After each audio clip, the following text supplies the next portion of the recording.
Ada 3 langkah yang perlu kita ambil. Yang pertama tadi, menyampaikan kebenaran yang didasari keilmuan atas metode-metode ilmiah. Yang kedua, kita sentuh perasaan, hati dan perasaannya. Yang ketiga, ini yang paling penting. Ini semua usahanya kita. Tinggal hidayat. Nah, hidayat masalahnya bukan di tangan kita. Pemilik hidayat Allah.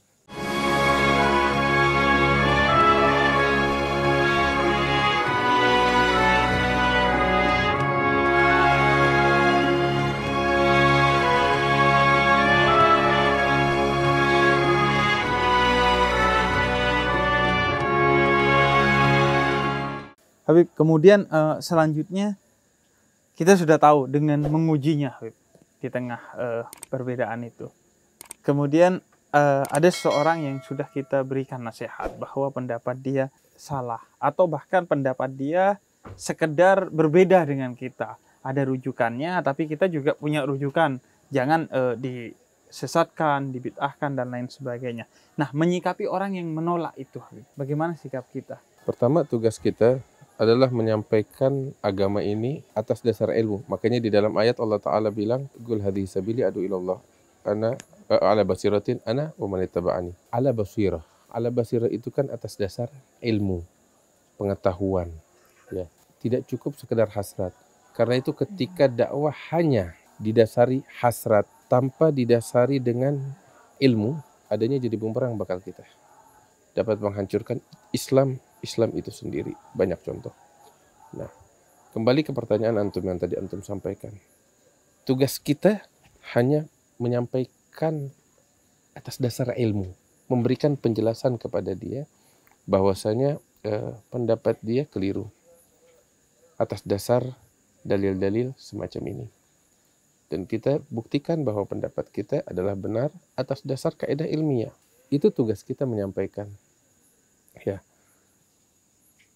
Hidayat bukan di tangan kita. Hidayat di tangan Allah. Paling yang bisa kita lakukan setelah menyampaikan kebenaran ini secara ilmiah, bagaimana kita berusaha untuk menyentuh hatinya, merangsang perasaannya untuk kembali kepada kebenaran. Ya.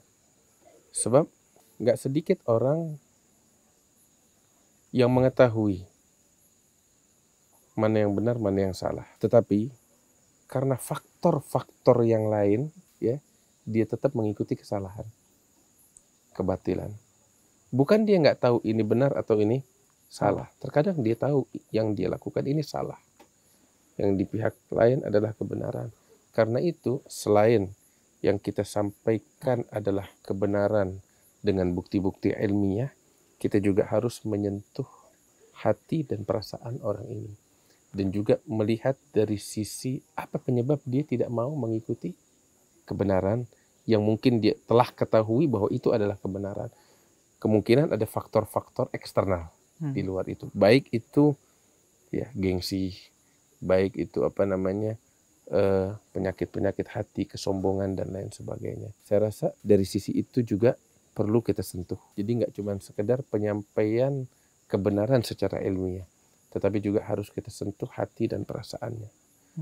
Dan setelah itu, ya, hidayat bukan di tangan kita. Sama sekali. Hidayat di tangan Tuhan, tetapi ada 3 langkah yang perlu kita ambil. Yang pertama tadi, menyampaikan kebenaran yang didasari keilmuan atas metode-metode ilmiah.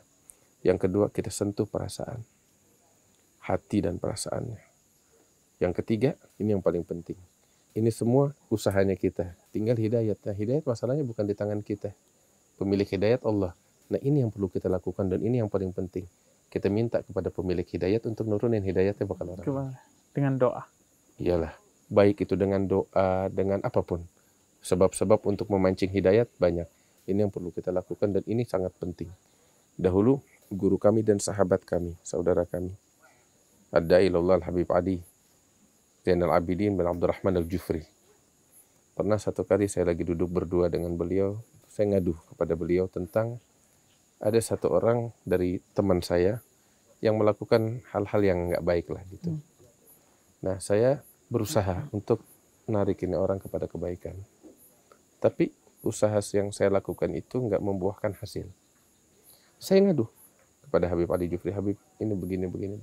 Habib Ali kasih saya satu kata, beliau bilang, yang kamu lakukan ini alhamdulillah bagus usaha kamu. Tapi yang saya tanya, kamu pernah nggak bangun malam, khusus kamu bangun malam, tahajud, nangis, keluar air mata di hadapan Allah untuk sahabat kamu ini, supaya Allah kasih dia hidayah? Saya bilang, langkah itu belum pernah saya ambil. Dia bilang, ambil langkah itu. Dan beliau bilang sama saya satu kalimat, dam'ah wahidah khair min alaf kalimah. Terkadang satu tetes air mata karena Allah untuk saudara kita itu pengaruhnya lebih dahsyat, lebih besar dari 1000 ceramah. Sebab itu kan langkah yang kita ambil kalau kita nyampaikan ilmu dakwah. Tapi ini kita minta dari pemilik hidayah. Dia yang turun tangan langsung. Sekaligus juga sebaliknya, Habib. Walaupun tentu itu perkara yang agung tapi sulit, Habib ya. Mendoakan orang yang salah menurut kita, atau mendoakan orang yang tidak setuju kepada kita, bahkan mengolok-ngolok kita. Nah, yang penting juga, Habib, sikap kita kepada orang yang menyalahkan kita, Habib.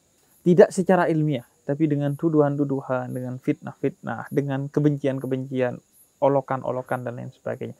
Bagaimana sikap kita sebagai pendakwah, Habib? Nggak ada yang lebih baik dari sikapnya Rasulullah. Apa yang kita hadapin nggak ada secuil dari apa yang dihadapi oleh Rasulullah. Ya, kebenaran yang dibawa oleh Nabi Muhammad, kebenaran mutlak. Tapi difitnah, diolok-olok, dan lain sebagainya, kita tahu itu. Tapi sikap yang diambil Rasulullah bagaimana? Nggak pernah membalas olok-olokannya mereka. Ya, kebenaran tetap beliau sampaikan, beliau tetap bersabar, dan beliau betul-betul tulus. Beliau curahkan cinta, kasih sayang kepada mereka. Saya kasih contoh satu kejadian yang sering kita dengar, yang dialami oleh Nabi SAW ketika beliau dakwah di Taif. Beliau berangkat ke Taif berdua dengan Sayyidina Zaid bin Harithah, berdakwah sekitar 40 hari. Dengan harapan besar, karena orang Taif, Nabi tahu betul, punya hubungan kekeluargaan dengan Rasulullah dari segi susuan. Kan Nabi disusui oleh Halimatus Sa'diyah di perkampungan Bani Sa'ad, dan itu di wilayah Taif.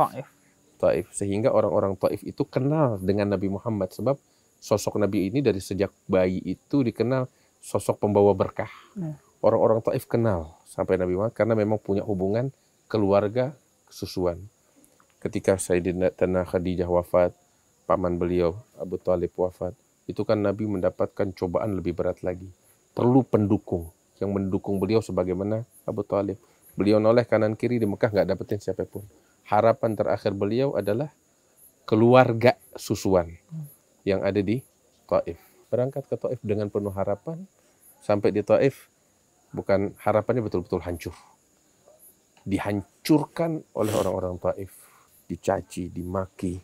Sampai Nabi bilang, udahlah kalau kalian nggak mau beriman kepadaku, udah nggak bisa berharap lagi Nabi. Minimal saya pulang ke Mekah, rahasiakan kedatangan saya kemari. Sebab kalau orang Mekah tahu saya kemari, mereka bakal mengolok-olok saya dan mengganggu saya lebih dahsyat lagi. Itu pun nggak dipenuhi oleh orang-orang Taif. Malah diberitakan, disebarluaskan, Muhammad datang ke kita, kita tolak. Diusir, dilempari batu. Nggak cuma diusir, kalau cuma sekedar diusir. Tapi dengan cara biadab. Orang-orang gila di Taif yang selama ini dikerangkeng, dikeluarkan oleh penduduk Taif hanya untuk mengusir Nabi Muhammad SAW. Artinya ini kan cara betul-betul biadab. Sampai Nabi terusir. Beliau sendiri ketika ditanya oleh Sayyidah Aisyah beberapa tahun kemudian, Rasul ditanya, ya Rasulullah, kata Sayyidatina Aisyah, apakah kamu pernah melalui suatu hari yang lebih berat cobaannya daripada peperangan Uhud? Sebab kan Nabi terluka di peperangan Uhud. Nabi bilang, iya pernah, lebih berat dari peperangan Uhud. Apa itu? Ketika saya di Taif, diperlakukan demikian. Itu sampai Nabi mengakui betapa beratnya yang beliau hadapi. Sampai ketika itu, beliau bilang, saya diusir sampai saya nggak sadar. Tahu-tahu saya udah di perkebunan. Saking udah beratnya tuh cobaan, diusir, kabur, lari, ditimpukin batu, sampai nggak sadar. Saya bilang, saya baru menyadari diri saya ini udah di perkebunan. Sampai beliau sholat 2 rakaat. Kemudian beliau doa kepada Allah, doanya yang terkenal itu, anta rabbul mustad'afin ila man takiruni am ila ba'idin malaktahu amri, dan seterusnya. Beliau doa kepada Allah mengadukan keadaannya. Sampai ada satu kata tuh yang beliau bilang kepada Allah, ya Rabb, perlakuan ini yang menimpa saya, itu semua kecil bagi saya selama engkau tidak murka kepada saya. Artinya apa? Yang ada di hatinya Nabi itu betul-betul Allah, nggak ada tempat lain. Bilang ini semua perlakuan biadabnya orang-orang kecil, nggak ada artinya bagi saya selama engkau nggak murka. Ini kan betul-betul sosok yang tenggelam di dalam lautan cinta kepada Allah. Nggak ada dalam hatinya kecuali Allah. Nggak lama setelah itu, malaikat datang. Jibril sama satu lagi. Jibril bilang, ya Rasulullah, saya bersama malaikat penjaga gunung. Kalau engkau izinkan, dia mau berbicara. Diizinkan, datang nih malaikat. Malaikat bilang, ya Rasulullah, kita para malaikat gak kuat ngelihat begini. Malaikat aja gak kuat. Ya. Malaikat nih gak kuat ngelihat, kita gak kuat. Kalau kamu mau, ini gunung saya timpakan di atas penduduk Taif biar mereka habis sudah. Tapi ketika Nabi ditawarkan itu oleh malaikat, langsung dengan tegas beliau melarang, jangan kamu lakukan itu. Malaikat bilang, ya Rasulullah, mau apa lagi? Apa yang kamu harapkan dari mereka? Ini manusia-manusia macam gini, udah nggak diharap lagi keimanan mereka, keislaman mereka. Apa jawab Nabi? Kalau memang keimanan mereka udah nggak ada harapan, saya masih berharap anak keturunan mereka yang beriman kepada Allah. Lihat bagaimana ketulusan, kasih sayang yang betul-betul berlimpah, murni, gak ada dendam, gak ada kebencian sama sekali. Yang ada ketulusan, kasih sayang. Saya gak punya kata-kata yang tepat untuk Rasulullah dalam hal ini. Ya, dan saya dengan bangga menceritakan ini kepada orang-orang di luar sana yang gak beriman sama Allah. Mereka kalau punya akal sehat, mereka akan kagum dengan sikap semacam ini. Akan kagum, ini manusia sempurna, gak ada orang kayak begini. Ketika diperlakukan semacam itu, nggak ada dendam sama sekali. Nah, sikap yang semacam ini yang saya rasa harus dimiliki oleh setiap dai. Nggak nyimpen kedengkian, nggak nyimpen kebencian, murni kecintaan, murni kasih sayang, nggak ada lagi lain. Meskipun kepada orang yang membenci kita. Meskipun. Ya, saya membayangkan ketika Habib bercerita orang-orang Taif itu melepaskan orang gila untuk menyerang Nabi Muhammad, itu kayak seperti buzzer sekarang itu. Orang-orang yang dilepaskan, yang cuma menggonggong, menyebarkan kebencian tanpa dasar, hanya atas dasar karena disuruh oleh orang-orang yang menyuruhnya. Habib, sebagai penutup, sekarang ini Habib, Masya Allah, di tengah kondisi orang saling memfitnah, saling menyebar hoax, saling menebar kebencian, tapi ada harapan besar Habib. Muncul banyak pendakwah-pendakwah muda. Nah, Al-Fagir ingin minta apa yang kira-kira bisa antum sampaikan sebagai pesan, motivasi untuk mereka. Karena saya tahu persis ada beberapa yang masih sangat muda, umurnya belasan atau masih 20 tahun lebih sedikit, itu sudah kena fitnahnya, kena buzzernya, bahkan diancam dan lain sebagainya. Nah, mereka ini tentu butuh selain doa di tengah kegelapan malam dari antum dan para guru, juga motivasi agar mereka teguh di jalan yang mereka pilih. Apa yang bisa kita lakukan? Kakak saya Habib Jindan bilang nih, dakwah yang kita lakukan saat ini adalah mengevakuasi sebanyak mungkin orang-orang dari siksa api neraka kepada surganya Allah Subhanahu wa Ta'ala. Artinya apa yang bisa kita lakukan untuk membawa manusia ke sorga, maka kita lakukan. Itu satu. Kemudian juga motivasi untuk para pemuda di dalam berdakwah. Nabi SAW itu ketika beliau dakwah selama di Mekah, pada tahun ke-6 setelah kenabian, 6 tahun Nabi berdakwah, Sayyidina Umar bin Khattab masuk Islam. Bersamaan lebih kurang beberapa hari dengan Sayyidina Hamzah bin Abdul Muttalib. Dan keislaman Umar bin Khattab itu, jumlah umat Islam saat itu genap 40 orang. Artinya Nabi berdakwah 6 tahun, hanya 40 pengikut. 6 tahun? 6 tahun, 40 pengikut. Berarti, dan dengan kesabaran. Dengan kesabaran. Kita 3 tahun, YouTube kita sudah 500.000 lebih. Masih gak sabar. Nah itu 6 tahun, Sayyidina Umar genap 40 pengikutnya Nabi. Kemudian beliau berdakwah. Sampai tahun ke-10 dari kenabian. Mulai bertambah tapi nggak banyak. Sehingga saat hijrah itu, yang hijrah dari Mekah ke Madinah itu jumlahnya hanya ratusan, kurang dari 300 orang. Orang-orang Ansor mereka sudah di Madinah. Ya. Tapi ada yang menarik di sini. Di awal permulaan keislaman orang-orang Ansor, di tahun ke-11, ke-12, mereka kirim delegasi. Jumlahnya hanya beberapa orang, dari 12 sampai beberapa orang. Kemudian mereka minta kepada Rasulullah, ya Rasulullah tolong kirim ke kota kami, kota Yathrib, satu orang dari sahabatmu atau 2 orang yang mengajarkan kepada kami Islam dan agama Allah.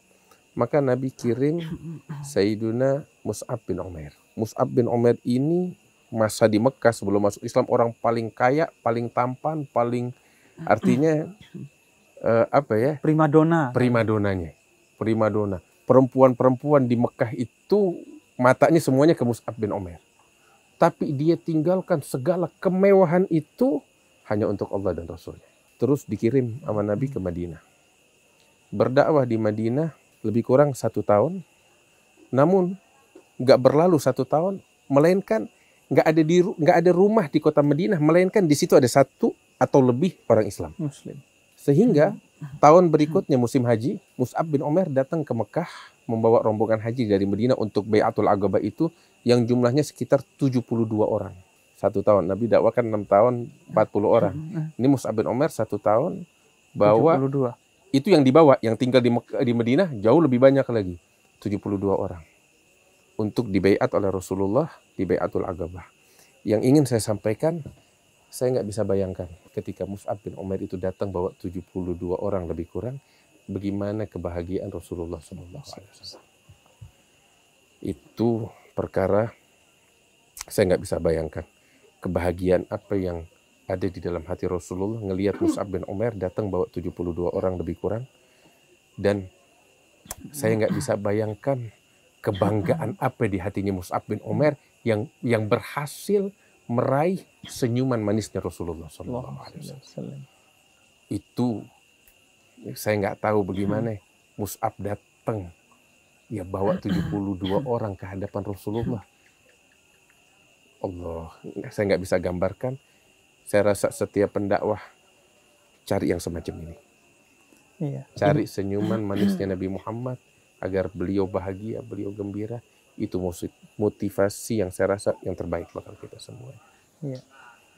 Iya, dalam salah satu hadis dikatakan Allah tersenyum jika ada pendakwah yang berhasil mentaatkan anak muda. Karena anak muda itu lebih sulit ditaatkan karena ada sofwah dalam dirinya yang mengarahkan seorang anak muda itu biasanya kepada hal yang minimal sia-sia, maksimal maksiat. Saya sedikit pengen tambahkan kalau antum bicara anak muda. Sebenarnya anak muda ini istimewa. Sangat istimewa. Mereka, Nabi Muhammad bilang 7 orang-orang hebat. Artinya 7 besar di hari kiamat tuh yang hebat-hebat. Salah satunya syabun nasya'ah ala ta'atillah. Pemuda yang tumbuh di dalam ketaatan kepada Allah Subhanahu wa ta'ala. Perlu kita ketahui, ketaatan nama Allah nggak cuma sekedar sholat di atas sejadah atau qiyamul lail. Banyak hal yang kita bisa meraih keridhaan Allah Subhanahu wa ta'ala. Dan khususnya para pemuda. Sebagian besar sahabat yang berjuang dengan Nabi Muhammad itu, sebagian besar mereka para pemuda. Orang tua cuma beberapa, Sayyidina Abu Bakar, Sayyidina Hamzah, Sayyidina Umar juga masuk dalam kategori pemuda. Sebagian besar belasan tahun umurnya ketika mereka berjuang bersama Nabi Muhammad yang ada di peperangan Badar. Mayoritas itu 25 tahun ke bawah, pemuda semuanya. Artinya kita ketika berdakwah dengan anak muda, jangan kita sajikan makanan kesukaan kita, tapi kita sajikan kepada mereka makanan kesukaan mereka. Begitu. Bahan dasarnya sama, ya sama juga cabai, bawang dan lain sebagainya. Tapi kita demennya gado-gado. Nah itu kan bisa diolah jadi steak, kesukaannya anak-anak, jadi spaghetti, jadi pizza. Ya. Bahan dasarnya sama. Ini Islam yang dibawa oleh Nabi Muhammad luas. Nabi juga memperlakukan para pemuda itu sesuai dengan keadaan masing-masing dari mereka. Dan saya katakan dari para pemuda ini berapa banyak potensi besar yang bisa kita gali. Mereka terkadang ya kita orang tua nih monoton, tapi mereka para pemuda ini mereka punya ide-ide gila. Iya. Saya bilang dengan tanda kutip. Gila dalam tanda kutip, jangan gila beneran Anda. Tapi ide-ide gila yang terus terang perlu kita apresiasi. Iya, cerita tentang sahabat Mus'ab tadi menjadi sangat penting menurut saya Habib. Karena kegalauan pendakwah muda itu, yaitu Habib. Mereka ini tampan, mereka ini menarik sehingga digandrungi oleh banyak orang, dari khususnya misalnya yang laki-laki dari kaum Hawa, yang perempuan dari kaum Adam. Dan kalau mereka mengambil posisi untuk jadi influencer di luar dakwah, mereka akan enak hidupnya, punya banyak pengikut, punya dapat materi dari mana-mana. Tapi ketika mereka memilih jalan dakwah, difitnah, dicaci, secara materi juga tidak menjanjikan, sehingga kisah dari Mus'ab yang mewakafkan keprimadonaannya untuk jalan Allah, itu saya kira adalah motivasi yang tepat bagi dakwah anak muda di media sosial. Nabi pernah bilang lagi duduk di Madinah sebelum peperangan Uhud tentang Sayyidina Mus'ab. Itu waktu pakaiannya, Nabi lagi duduk sama sahabat. Datang Mus'ab bin Umair, pakaiannya penuh dengan tambelan. Dan dia fokus dengan kekhusyuannya kepada Allah. Fokus pemikirannya untuk menyebar kebaikan. Nabi ketika ngelihat Mus'ab datang, bilang sama sahabat-sahabat yang ada di depannya, kalian lihat pemuda itu? Saya ingat dulu waktu di Mekah, kalau jalan kemana, harumnya di mana kecium. Saking glamornya, ketampanannya. Tapi itu semua dia tinggalkan karena kecintaannya kepada Allah dan Rasulullah. Yang istimewa tuh ketika Nabi yang melukiskan hal ini. Artinya Nabi betul-betul perhatian dan peka. Dan dipuji oleh Rasulullah. Maka seharusnya yang luar biasa. Bagi Al-Fagir, Mus'ab ini bukan sekedar nama, tapi peran. Yang dipuji oleh Nabi Muhammad adalah semua pemuda yang berperan seperti Mus'ab. Peran dan manhaj. Dan manhaj Mus'ab. Jadi siapa yang berperan dan bermanhaj seperti itu, maka dia mendapat layak dari pujian Nabi Muhammad SAW. Dan setiap generasi yang kolonial seharusnya bersikap seperti Nabi kepada generasi yang milenial, mengapresiasi, memberi jalan, dan memaafkan kekurangan atau kesalahan yang muncul dari dia sebagai anak muda. Dan dari cerita Habib Ahmad tadi, saya jadi malu gitu kepada Nabi Muhammad. 6 tahun 40 dan sangat sabar gitu. Itu kalau di media sosial berarti gak centang biru itu. Artinya gak ada centang birunya. Tapi masih mending. Kita baru beberapa tahun udah masih ratusan ribu. Kalau 6 tahun hanya 40. Nabi Nuh 950 tahun hanya 80 orang. 80 orang, makanya 80 lebih tidak centang biru. Itu artinya bikin akun sudah 950 tahun. Tetapi apa? Dari situ pelajaran bakal kita bahwa keberhasilan dakwah tidak dilihat dari angka pengikut. Banyak orang menganggap semakin banyak pengikut semakin penilaian keberhasilan dari situ. Enggak, salah besar. Keberhasilan seseorang dinilai ketika dia berhasil mengabdi kepada Allah di dalam dakwahnya. Dan tidak juga dihitung ketidakberhasilan dari banyaknya pencacinya. Enggak dilihat dari itu semua. Sama tapi sekali. Pengabdiannya kepada sebab Allah. Kita ini kan, kita hamba Allah. Antara kita sama Allah bagaimana? Ketika kita sama Allah berhasil, maka kita berhasil dalam segala aktivitas kita. Tapi ketika kita gagal sama Allah, mau seperti apa pujiannya orang, nggak ada gunanya. Itulah sebenarnya pesan dakwah ayah saya kepada saya. Urusanmu hanya sama Allah. Kamu gak punya urusan sama manusia. Manusia mau seperti apa tentang dirimu, jangan pernah merasa memiliki urusan dengan manusia. Tapi urusan kita dengan Allah Subhanahu wa ta'ala. Dan manhaj kita adalah manhaj yang tadi Habib jelaskan, penuh cinta, penuh kasih sayang, membalas yang tidak berakhlak dengan akhlak, membalas cacian dengan cinta, doa, dan husnudzon kepada siapa saja. Bukan manhaj yang menyesatkan, mengkafirkan, membid'ahkan, mensyirikkan, dan lain sebagainya. Kita sampaikan apa yang menurut kita benar, dan selebihnya biarkan Allah yang mengurusi hati mereka, masuk dalam hidayah atau tidak. Habib Ahmad, terima kasih atas waktunya. Kita dari menjelang maghrib, kemudian tadi sempat sholat maghrib berjamaah, dan sekarang di Hautoh suasananya romantis. Romantis dalam pengertian alamnya dan lain sebagainya. Masih bersih. Terkadang kalau beruntung ya bisa lihat kunang-kunang. Kunang-kunang. Barang langka itu. Barang langka. Tapi katanya orang dulu, Habib, kunang-kunang itu kukunya setan. Enggak juga lah. Nah, itu bercanda. Tapi memang saya waktu kecil biar gak main ke kuburan, sama orang tua itu dibilang, awas Kak, kuburan tuh ada kunang-kunang, itu kukunya setan. Akhirnya kita nggak main di kuburan. Karena kadang kita diajak itu nggak mau, akhirnya ditakut-takuti biar nggak pergi ke sesuatu yang buruk. Habib, terima kasih Barakallahu atas fikum. waktunya dan semoga bisa berjumpa lagi Ya dan Rabbi, ngobrol-ngobrol insyaallah. lagi bersama teman-teman Cahaya untuk Indonesia. Karena itu teman-teman silahkan subscribe dan bunyikan lonceng untuk Cahaya untuk Indonesia agar selalu mendapatkan update video-video dari para guru kita. Dan jangan lupa juga share sebanyak-banyaknya konten ini sebagai sedekah kita di era digital ini. Nggak sulit kita sedekah, share selesai, Insyaallah. berikan like dan silahkan berkomentar tentang apa yang baik-baik dari Anda, termasuk kritik dan saran. Saya Husein Ja'far Al-Hadar. Wassalamualaikum warahmatullahi wabarakatuh. Waalaikumsalam.